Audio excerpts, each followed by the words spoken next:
नमस्कार मेरे प्यारे साथियों। हम पढ़ रहे थे किताब कर्म का सिद्धांत। इस बुक को पढ़ते समय आपके मन में काफ़ी सवाल उठे होंगे।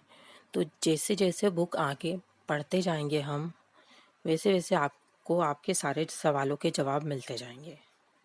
तो हम पढ़ रहे थे कर्म का सिद्धांत, थ्योरी ऑफ कर्मा, लेखक हीराभाई ठक्कर। भाग 31। जीव अपना असली स्वरूप भूल गया है। जीव ब्रह्मा का ही अंश है।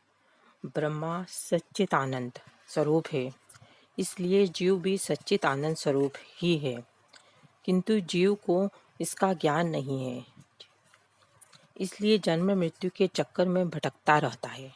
भगवान गीता में कहते हैं कि जीव ब्रह्मा का ही अंश होने के बावजूद बंधनों में पड़ गया है। जीव को अपने स्वरूप का ज्ञान हो जाए, इसी का नाम ज्ञान है। ज्ञान होते ही उसके सभी संचित कर्म जलकर भस्म हो जाते हैं। जीव को अपने स्वरूप का ज्ञान होना बहुत कठिन है। कोई बहुत ही समर्थ गुरु मिले तो ही यह ज्ञान प्राप्त होता है। इसे हम एक उदाहरण से समझते हैं। एक शेर का बच्चा जन्म लेते ही माँ से अलग हो गया और भेड़ों के साथ पाल पोस कर बड़ा किया गया। यह शेर का बच्चा हमेशा भेड़ों के झुंड में ही रहता था, घूमता फिरता था और स्वयं को भी भेड़ समझता था। एक बार शेर घूमता फिरता भेड़ों के झुंड के पास आया, जिसमें यह शेर का बच्चा भी था। शेर को देखकर भेड़ों का झुंड भाग खड़ा हुआ। साथ में वह शेर का बच्चा भी भाग खड़ा हुआ। यह देखकर उस शेर को आश्चर्य हुआ कि भेड़ों के साथ यह शेर का बच्चा क्यों भयभीत होकर भाग रहा है।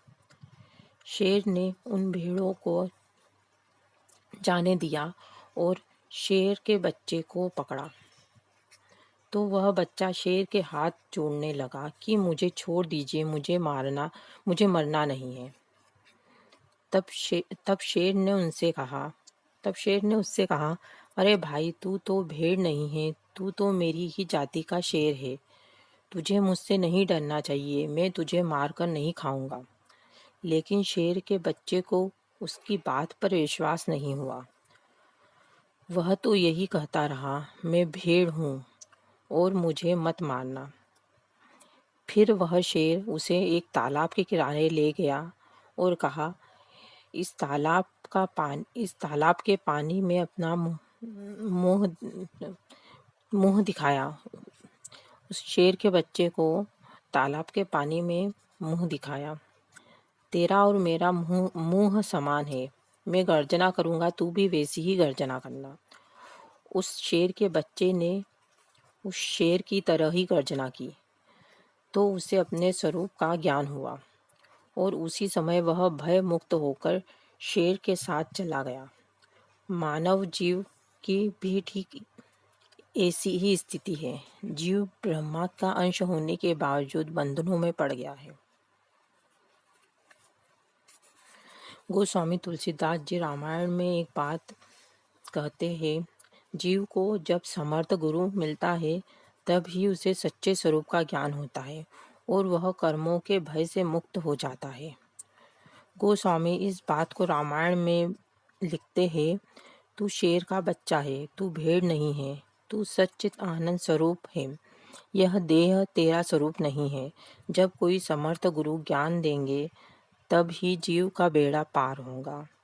स्वरूप का ज्ञान होते ही संचित कर्म तत्काल भस्म हो जाते हैं। यह बात हम सब के अनुभव से भी सिद्ध होती है। एक व्यक्ति रात के 12 बजे तक अपनी पत्नी से बात कर रहा था। इसे हम एक उदाहरण से समझते हैं।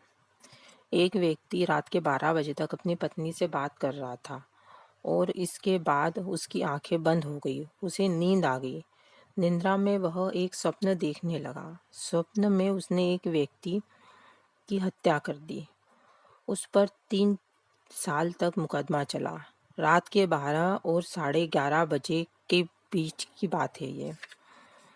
फिर इस व्यक्ति को 10 साल की सख्त कैद की सजा हो गई और कैद में डाल दिया गया। जेलर उसे प्रतिदिन पीठ पर चाबुक मारता था। इससे उसकी पीठ प्रतिदिन खून खून से लथपथ हो जाती थी। इस तरह उसने 3 साल की सजा भोग ली। एक दिन जेलर ने गुस्से में उसकी पीठ पर जोर से चाबुक मारा और वह व्यक्ति बाप रे करके चिल्ला उठा और नींद से जग गया। उसकी पत्नी ने घबराकर पूछा कि क्या हुआ, तो उसने बताया, मेरी पीठ देख, उसमें से खून से लथपथ है मेरी पीठ। उसकी पत्नी ने कहा, आप तो बिस्तर पर सो रहे हैं और आपकी पीठ भी बिल्कुल चिकनी और कोमल है। आपकी पीठ पर कुछ भी नहीं हुआ है। जैसे स्वप्न अवस्था में सुख दुख स्वप्न अवस्था में सत्य आभासित होते हैं, किंतु ज्ञानावस्था में मिथ्या हो जाते हैं, वैसे जागृत अवस्था में सुख दुख आदि जागृत अवस्था में सत्य है, किंतु ज्ञान अवस्था में मिथ्या हो जाते हैं।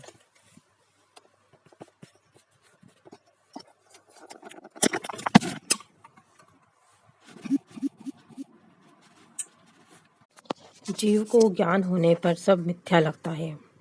कोई व्यक्ति रात को खीर पूड़ी मिष्टान आदि खाकर सोए, फिर भी स्वप्न अवस्था में मैं भूखा हूँ कहते हुए पूरी रात भिक्षा पात्र लेकर भीख मांगे।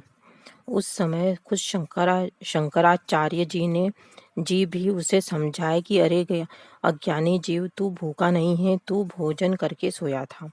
फिर भी वह व्यक्ति उनकी बात नहीं मानेगा, किंतु जब वह जागृत अवस्था में आएगा तब उसे सच्चे स्वरूप का ज्ञान होगा। वैसे ही जागृत अवस्था में हम लोग अज्ञानता से घिरे हुए हैं। ऐसे जीवों को शास्त्र और संत कहते हैं कि जगत मिथ्या है और ब्रह्मा ही सत्य है। तू ब्रह्मा का अंश है, सच्चित आनंद स्वरूप है। इसे एक दृष्टांत से समझते हैं।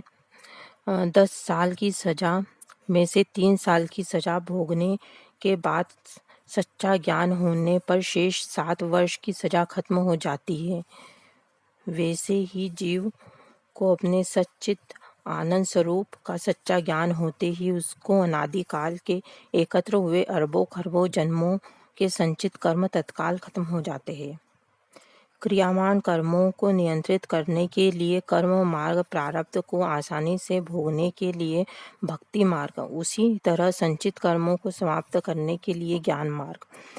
इन्हीं तीनों मार्गों से जीव अपने इस जन्म की जीवन यात्रा पूर्ण करके अंत में मोक्ष प्राप्त कर सकता है। यह जन्म मृत्यु के चक्कर से मुक्त हो सकता है। भाग 32। आप सभी ज्ञान लेने गए। हम लोग सही अर्थ में ज्ञान प्राप्त करने के लिए जाते ही नहीं हैं। हम लोग भागवत सप्ताह में कई बार जाते हैं। मन तो घर के स्त्री पुत्र आदि के जंजाल में ही फंसा रहता है। फिर हमें ज्ञान कैसे मिल सकता है? मृत्यु की कगार पर बैठे परीक्षित ने सुखदेव जी से 7 दिन तक श्रीमद् भागवत का ज्ञान लेकर मोक्ष प्राप्त किया। श्रीमद् भागवत में ऐसी शक्ति है कि आज भी वह 7 दिन में जीव को मोक्ष प्राप्त करवा सकती है, किंतु उसे सुनने वाला सुखदेव जी जैसा ज्ञानी होना चाहिए। उसे सुनने वाला परीक्षित जैसा वैरागी होना चाहिए। ज्ञान प्राप्त होना और उससे भी सभी संचित कर्मों को भस्मसात करना कोई आसान काम नहीं है। इसके लिए प्रबल पुरुषार्थ तो करना पड़ता है। अगर मुझसे कोई किताब पढ़ते समय कोई गलती हुई हो, कोई भूल हुई हो, तो मुझे माफ़ करिएगा। मैं ईश्वर से यही प्रार्थना करती हूँ कि आप लोग हमेशा स्वस्थ रहे, मस्त रहे, खुश रहे। मेरे प्यारे दोस्तों, मुझे सुनने के लिए आपका दिल से बहुत बहुत धन्यवाद।